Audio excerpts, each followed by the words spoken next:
Assalamualaikum warahmatullahi wabarakatuh. Selamat datang kawan-kawan semuanya di channel Ngobrol Horor. Channel Ngobrol ini masih bersama kami, ada Biru di sini, ada Bro Ayung di sana, dan seperti biasanya juga Bro Ayung ini nanti yang akan berbagi kisahnya ke kawan-kawan semuanya. Dan sebelum itu terima kasih banyak untuk kawan-kawan semua yang udah kasih support, udah kasih dukungan dalam bentuk apapun itu. Terima kasih banyak. Bro Ayung, monggo waktu dan tempat dipersilakan. Baik, terima kasih Mas Biru atas waktunya. Nyapa kawan-kawan dulu seperti biasa. Monggo. Assalamualaikum warahmatullahi wabarakatuh. Waalaikumsalam. Bismillahirrahmanirrahim. Apa kabar kawan-kawan ngobor semua? Semoga semua dalam keadaan baik, sehat, dan selalu bahagia tentunya, kapanpun dan dimanapun saatnya. Amin. Ada kami berdua di ngobrolin yang horor-horor. Kita cerita apa hari ini, Bro Ayung? Iya. Baiklah. Ini ada sebuah cerita dari Mas Rohman ya. Mas Rohman seorang pemuda 27 tahun. Kala itu di 2 tahun yang lalu, sekarang berarti 29. Belum menikah, sekarang juga belum menikah. Dulu saya ngalamin kejadian ya bisa dibilang horor-horor, ya dibilang aneh-aneh Mas. Soalnya waktu itu saya kan pekerjaannya gitu. Saya jadi Mas Rohman aja ya Pia. Jadi pekerjaannya itu nganterin kayak semacam paketan apa loh kayak gitu, tapi ya versinya mobil. Ya apa aja sih sebenarnya. Tapi bukan yang diikut kantor mana, enggak. Kalau misalnya hari-hari ada yang pesan mobilnya itu bawain apa, mau kayu mau apa terserah kayak gitu ya. Nah, saat itu dia bawa mobil engkel sampai ke Purwokerto.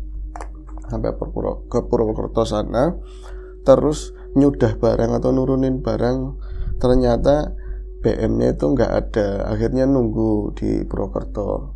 Saya pikir nanti bisa pulang cepat Mas Ayung. Soalnya apa? Di keadaan di rumah di Tegal itu lagi kisruh. Nanti kisruhnya kenapa saya ceritain wis ya.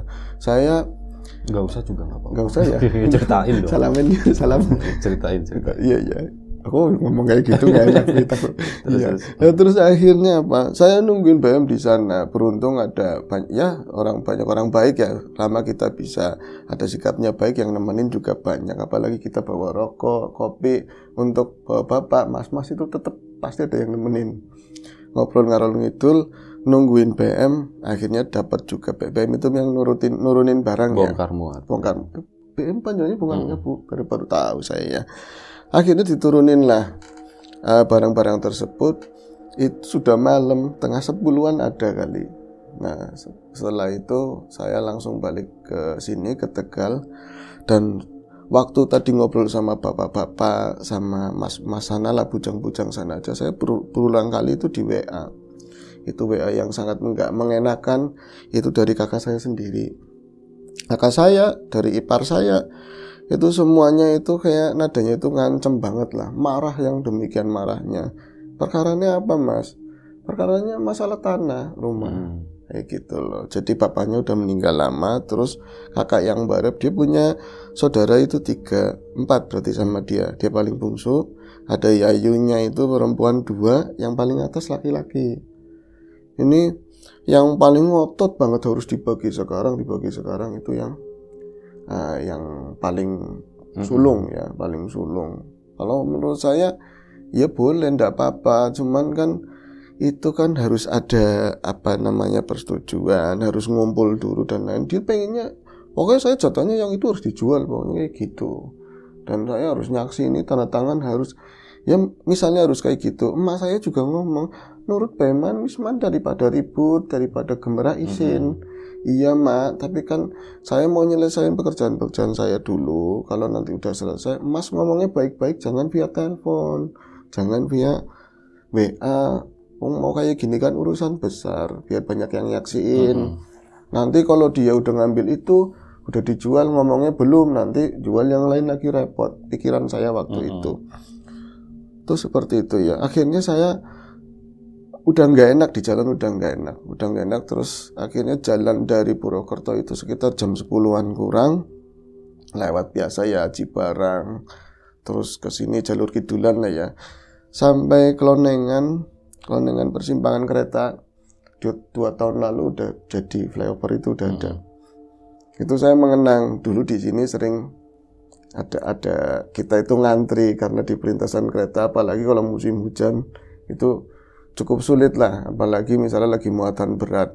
Ya saya agak ngelamun di situ sebentar, sekilas lalu agak ngelamun, tahu-tahu ya biasa bawa mobil, pas naik begitu ya tinggi, pas turunan itu saya seakan di pinggir sebelah kiri, berarti arah saya lah ke sana, berarti mau arah ke Tegal,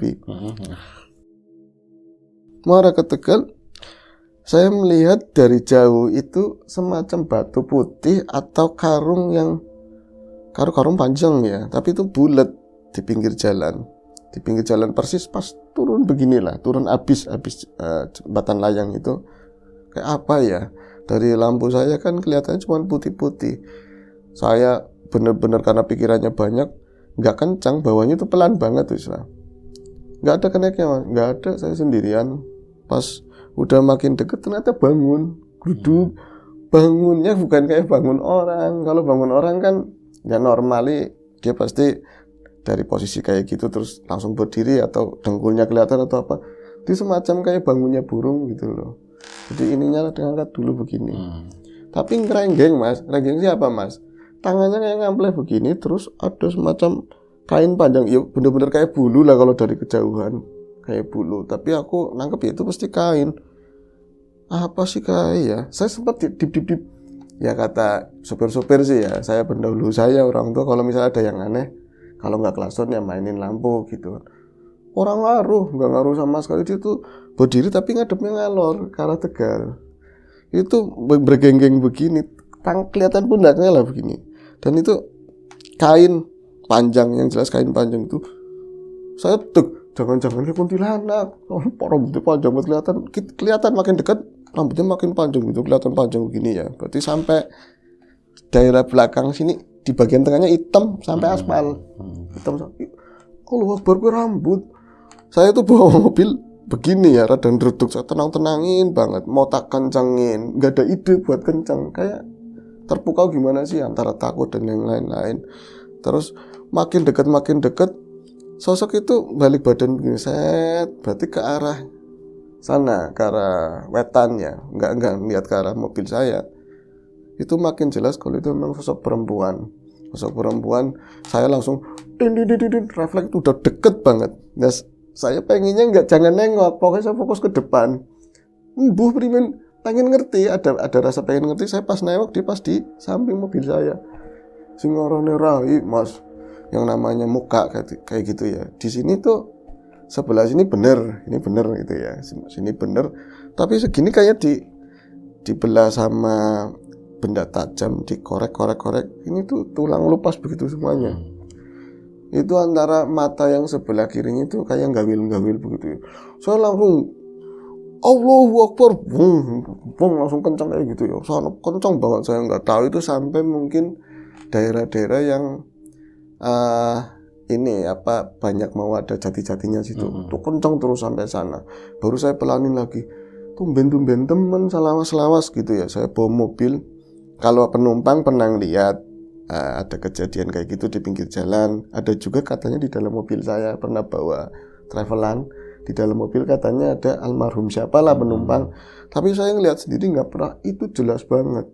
Dan yang lebih jeli, yang bikin saya kesel dan takut, ketika tadi kencang perasaan itu sosok itu nggak ada blas. Sama sekali saya udah ketinggalan, berarti penghuni sana lah ya. Ketika mau masuk hutan itu yang jati, saya itu melihat di spion saya itu semacam itu kan belakang box. Ini ada bayangan kayak ada orang duduk gitu lah. Saya duduk begini, di belakangnya ada orang duduk. Tapi itu laki-laki atau perempuan saya nggak apa itu pikiran saya. Saya bilang cuman ngapunten Mbah, Nyai, siapa aja melu saya bilang gitu. Jangan melu, jangan ikut. Dia itu tahu itu di depan kap ada bunyi gedek kayak itu mobil kapnya kejatuhan, semacam kayu atau apa yang keras-keras itu bunyi gedek. Itu nyelongup cuman tangan segini nih. Balik lagi. Yakin saya nyamuk goyang begini, saya ngerem dan langsung mandek di pinggir. Untung di belakang nggak ada mobil. Malam itu kan jalur itu sepi ya. Terus nggak ada kendaraan bermotor yang lain lah. Saya tuh mandek masih nyala. Saya buka pintu. Saya langsung nengok ke atas. Padahal takut tapi penasaran. Tangannya kayak apa sih ya, kayak ceker ayam katanya, kayak cekernya ayam putih banget, dan itu tahu jumlahnya berapa, tahu selonong panjang hitam-hitam begitu ya, narik lagi ke atas karena gaunnya mas, ada gaun-gaun, nggak ada, cuma tangan toh kayak gitu. Terus saya ngeliat ke atas, apa ya, kok malam ini aneh banget. Saya itu kontrol sampai ke belakang mobil, bahkan itu setelah lagi saya ngontrol, ada mobil jenis kayak mobil saya lah, itu ngelakson, seakan-akan ngomong kenang apa gitu kan. Tuh ternyata saya kenaiknya mobil yang di belakang itu, mas aman, beres, saya bilang kayak gitu. Sampai saya dicari di kolong-kolong itu, makhluk apa saya lihat, saya salah lihat atau gimana. Wis lah, setelah mungkin 5 menitan, saya naik lagi. Saya jalan Karangalor, baca doa macam-macam banget. Saya kepikiran lagi masalah mas saya. Soalnya ngancemnya begini, kalau misalnya nggak pakai cara saya halus-halusan kamu nggak mau man, saya bisa pakai cara apa aja. Saya pikir kakak saya nggak kayak gitu dulu, belakangan begini banget, kotorannya begini banget. Apa pengaruh sama istrinya atau apa ya? Nah, saya tuh kepikiran kayak gitu. Apa jangan-jangan dikirimi Mas Rohman ya, saya tanya. Mas saya gitu kan, itu yang cerita Rohman. Apa jangan-jangan dikirim oleh kakak saya ini hantu-hantu seperti ini. Karena sebelumnya saya nggak pernah lihat. Jadi pikirannya jelek. Baca doa macem-macem gitu ya. Udah selesai baca doa, saya jalan lagi. Itu alhamdulillah banyak. Ya mungkin ada kendaraan yang lain lah, ada motor. Udah rame, udah masuk ke arah sini ngalor. Tapi belum sampai Yomani, berarti ya baru ngalor sedikit lah, itu ngelewatin hutan jati yang pertama. Saya bersenandung, nggak ngidupin player, bersenandung nyanyi dangdut lah kayak gitu. Saya nyanyi dari tadi apa dari kapan ya, saya bisa nggak ada seseorang di situ, di samping dia duduk. Yakin mobil rame mas, rame semuanya. Kok saya nggak fokus ke arah sini babar blas. Memang itu kan kendaraan nggak rapat kayak di jalur selatan gitu ya, jalur utama. Jadi sebelah kiri spion itu saya nggak terlalu perhatikan. Ketika saya ngeliat spion pun seakan-akan di sini tuh nggak ada. Saya itu gerayang-gerayang korek sebenarnya. Nyurut rokok, korek nang ngendi ya, di dashboard depan itu nggak ada. Ini yang biasa naruh koin-koin itu loh. Itu kan lihat ke arah kiri. Sisa apa? Kelihatannya ini langsung loh. Ini apa namanya ya, paha, dengkul. Tapi kain itu kayak ngelekok gitu loh, ngelekok lampreh begitu kan. Saya itu kapin dengengen, tapi sempat mobil saya tenang begini. Siapa? Ya Allah, saya udah deg-degan banget. Ini jangan-jangan sosok yang di atas. Tapi saya nggak berani nengok ke atas, lebih ke atas lagi. Tangannya itu begini, tapi nggak kelihatan itu ada jari-jarinya atau apa. Ketutup kain. Setenang mungkin saya pokoknya. Saya kalau misalnya nyampe ketakutan atau saya ke distrek kayak gitu, situasi kayak gitu, saya bisa oleng, saya tabrakan, bisa mati. Improv mas, bahasa kerennya improv. Saya itu langsung ngomong, saya nyetir ke depan lagi. Awit kapan mbak melunyong mbak? Kayak gitu. Awit kapan melunyong? Sampean ngomongnya eman-eman ya, ngomongnya alon katanya seperti itu. Kalau mau ikut nggak apa-apa mbak, ke banyu aku digeserin, bukan pan nginung katanya. Sampai lucu mas, udah takutan begitu. Yakin sebenarnya saya takut banget, begini saya juga ketakutan. Tapi dalam hati saya punya Gusti Allah gitu aja.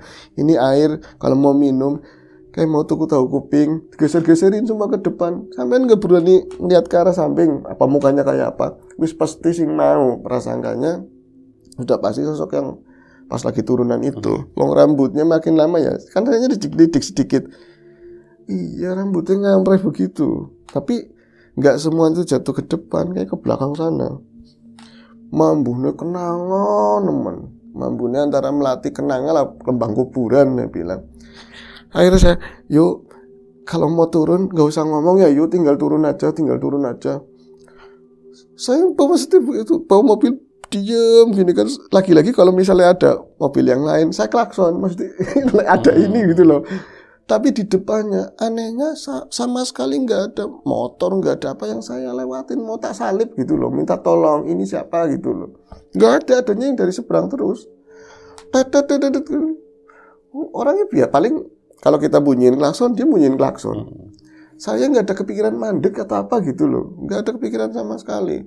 Itu sampai ngelewatin hutan selesai, hutan jati. Saya ngelirik lagi ke samping, langka, nggak ada mas, itu nggak ada, jojok mobil aja.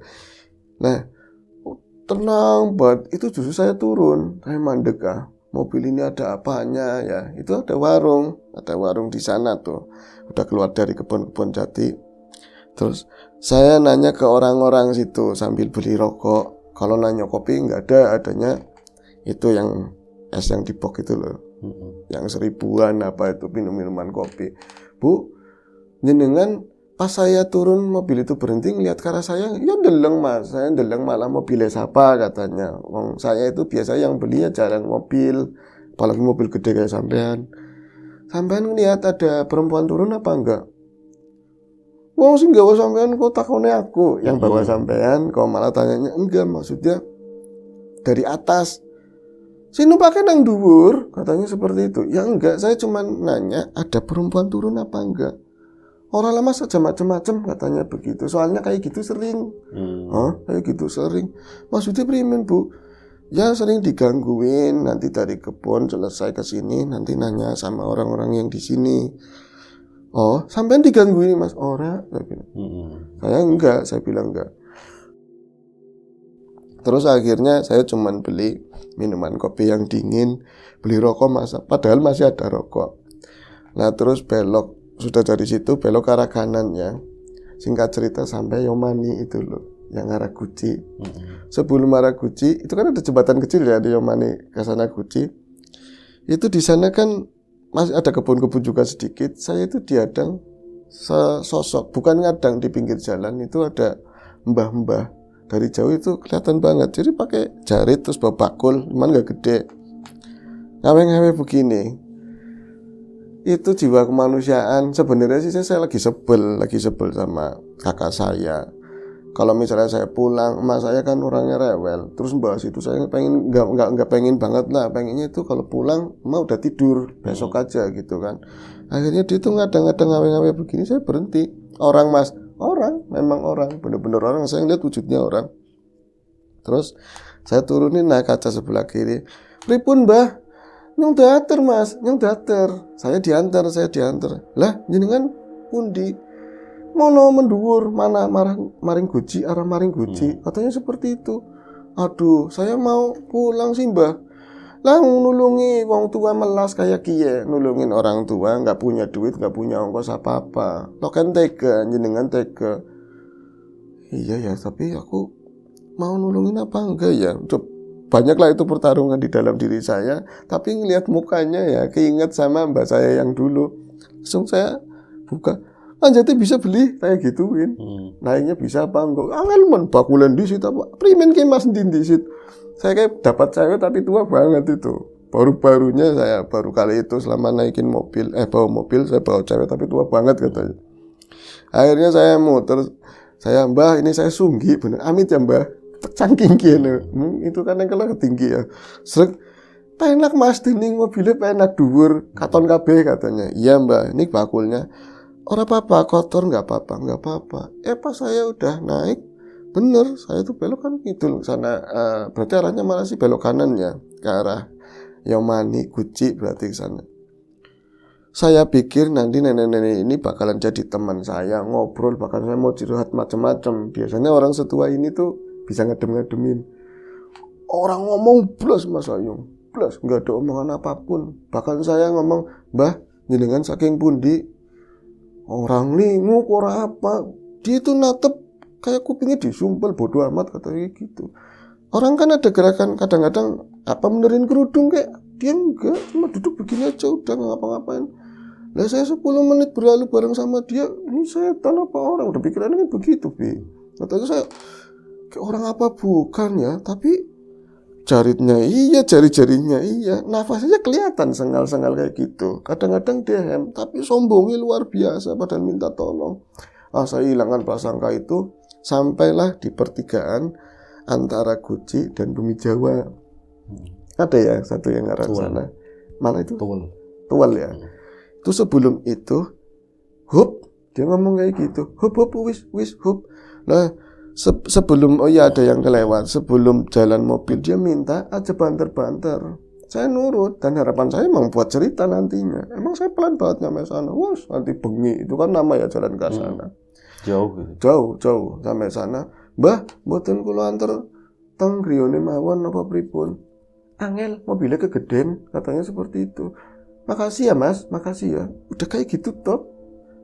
Saya rada ya bisa nih ya, kadang-kadang nulungnya emang harus begini, harapannya pengen cerita, pengen apa kayak ditinggal, kayak dicampakkan kayak gitu loh. Saya cari putaran di situ kan. Pas udah muter, saya turun itu agak kencang. Terus nggak ada apa-apa sampai ke rumah saya, nggak ada apa-apa. Itu pas di gang lah, gada-gada berarti gerbang masuk desa. Itu aman semuanya, nggak ada setan, nggak ada apa. Pas masuk hampir ke gang saya, itu kan saya parkir di ya tanah lapang lah, punya Pak Haji tempat saya gitu kan. Saya baru parkir. Biasanya memang ada pemuda yang nongkrong di situ. Terus rokok biasa saya nyatain lah, berbagi. Itu bocah berdua langsung mengambil ke arah saya, lari. Mas Roman, gawat teman, yakin gawat teman, katanya begitu. Gawat apa? Mas, ini kan enggak sih. Kayaknya bisa aman ya, Din, bisa aman ya. Udah aman katanya. Tadi kakaknya itu ngamuk di rumah. Kakak saya kapan? Ya sebut saja Badrun ya. Mas Badrun balik kapan? Orang ngerti Mas, kejadiannya cepet banget. Dia itu nyariin sampean gawa golok dawa. Tadinya itu ngobrol-ngobrol sama mamanya jenengan. Cuman itu kata tetangga ya, tetangga jenengan itu. Terus nggak tahu dia marah-marah, bacok-bacokin apa aja. Terus mau ditungguin, sampean mau ditungguin, mau digorok, katanya begitu. Saya langsung shock banget dengar itu ya. Terus Badrunnya mengendi? Badrunnya saya udah nggak panggil Mas lagi. Badrunnya mana? Ya digawa wong akeh katanya, dibawa orang banyak katanya. Jadi bukan cuma di dalam rumah, di depan itu asal-asalan nebang apa. Adine nyung-kunyuk, gitulah, marah-marah. Adine kunyuk, kakangnya berarti kunyuk. Beruk, iya. Itu kayak gitu. Akhirnya kan dia modal marah doang, nggak punya kemampuan bertarung. Di situ kan banyak jawara gampangannya ya. Itu bisa dirangket, dilaporin. Ya itu tadi ada RT, ke polisi, ya, dibawa polisi. Berarti sampean kalau nggak diribetin masalah ada setan, ada nganter ibu-ibu itu, iya Mas, ada hikmah itunya. Saya itu tadinya sempat sebel, ternyata saya diselamatin, ya antara lain tadi gangguin. Tadi ya setan yang naik itu mobil, satunya nenek-nenek itu Mas. Saya selamat. Coba kalau saya ke rumah, nean dicrek kayak mungkin gituin. Itu aja sih ceritanya. Oke. Mas Rohman. Ada ini ya, berarti ada hikmah di balik sesuatu yang merepotkan. Betul. Gitu kan? Iya kan. Oke, terima kasih Bro Ayung, terima kasih Mas Rohman atas kisahnya. Kawan-kawan di rumah juga terima kasih banyak, kita ambil hikmahnya. Yang enggak hikmah ya kita buang jauh-jauh aja. Sampai jumpa. Oh ya, kita mohon maaf kalau misalnya ada sesuatu yang enggak berkenan di mata, hati, telinga kawan-kawan semuanya, mohon dimaafkan. Sampai jumpa di episode selanjutnya Ngobrol Horor, jaga kesehatan kawan-kawan semuanya. Assalamualaikum warahmatullahi wabarakatuh.